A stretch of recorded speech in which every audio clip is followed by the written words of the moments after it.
Thank you, Barrett. So I'm going to start off on this side of the room. You guys doing okay over there? Oh, good. So I'm not a scientist and I'm not a doctor, so I'm not exactly going to give a SID talk. As Barrett said, I've been at Dana-Farber for 20 years and I have an executive role. So I have a perspective as an executive on what Dana-Farber does and the importance of fundraising. But I'm not going to talk about that perspective today. I'm going to talk about a perspective that I've gained from an experience that began for me about 6 years ago. In October of 2009, I drove my husband to the hospital to have outpatient surgery for a hernia.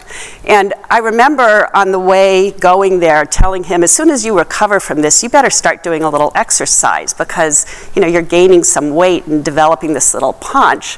Well, it turned out that there was something that had caused both his hernia and the apparent weight gain. He had a large, aggressive, unusual tumor spreading through his abdomen.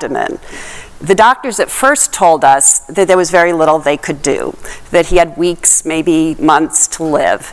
And that was obviously a devastating blow to us and to our 3 children, who were 29, 26, and 16 at the time. But he wasn't willing to give up. He was, other than his cancer, young and healthy. And fortunately, his doctors at Dana-Farber were not willing to give up on him either.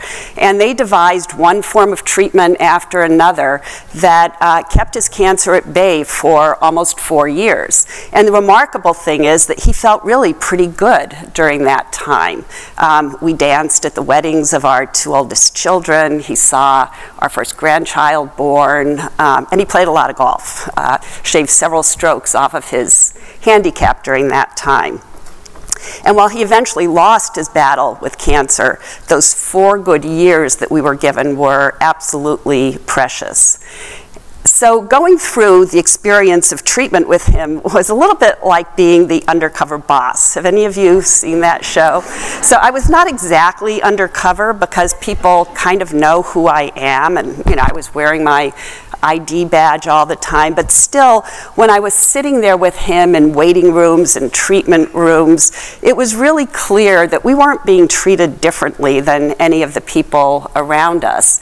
And the perspective that I gained through that on what it is Dana-Farber does was really very different, because it became so clear to me how important a role every single person had in the quality of our experience, how important every single service. If you would have told me that my husband would have wanted a Reiki treatment or hand massage, I'd have said you were crazy. But during the course of his cancer, he really benefited from many of those kinds of services. And I also realized that as an executive, I saw these things as Dana-Farber did in isolation. We found this pathway, our scientists found this marker, this genomic mutation. But really, for a cancer patient and your family, it's how your clinical team brings all that together for you and what you need that's important. And it's really clear that the value of donor funds, both because they help us create our faculty, those 1,000 points of light, but they also help us bring them together in the right way for patients. Now, after my husband passed away, my children and I began to think about what we could do to support Dana-Farber and to honor his memory. And we decided to do a golf tournament. Obviously, because Michael was a golfer, we thought that would be appropriate. We thought we knew something about golf. Never realized how complicated it would be, but fortunately, there was a tremendous team at Dana-Farber who had manuals and checklists and, help with everything that we needed, but we still needed to go out and raise the money. And I've always personally supported Dana-Farber. I've contributed to the annual fund and capital campaign, and probably like many of you, written countless checks to support friends and people who ride and walk and run and golf for Dana-Farber. But I've never been comfortable asking other people for money. And that's what we needed to do. We needed to find the golfers and find the sponsors and auction items. And honestly, I found it was not as bad as I thought, because the ask was now personal. You know, I wasn't asking people to support Dana-Farber and its fight against cancer. I was telling them about Dana-Farber's fight against Michael's cancer. And the tournament actually created a tremendous opportunity to talk to my children about fundraising and the role of philanthropy and volunteerism in their lives. And they all were involved. They solicited their friends to play or to support the tournament in some other way. And many of their friends have gone on to become Dana-Farber supporters in additional ways, like putting together a PMC team, and many, you know, run and walk on behalf of Dana-Farber.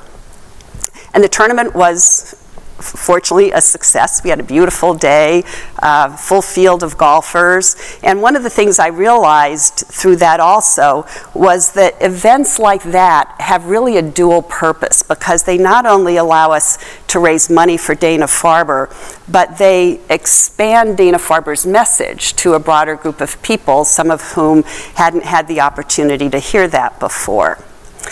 So in closing, I just want to say that while, you know, no one would wish on anyone, you know, aspects of the experience that we had, I did come away from it with several really positive things, I think. One is that as an executive, my passion and commitment to Dana-Farber is renewed. You know, I, as Barrett said, come to work every day wanting to do what I can to support our scientists and our clinical faculty in their fight against cancer.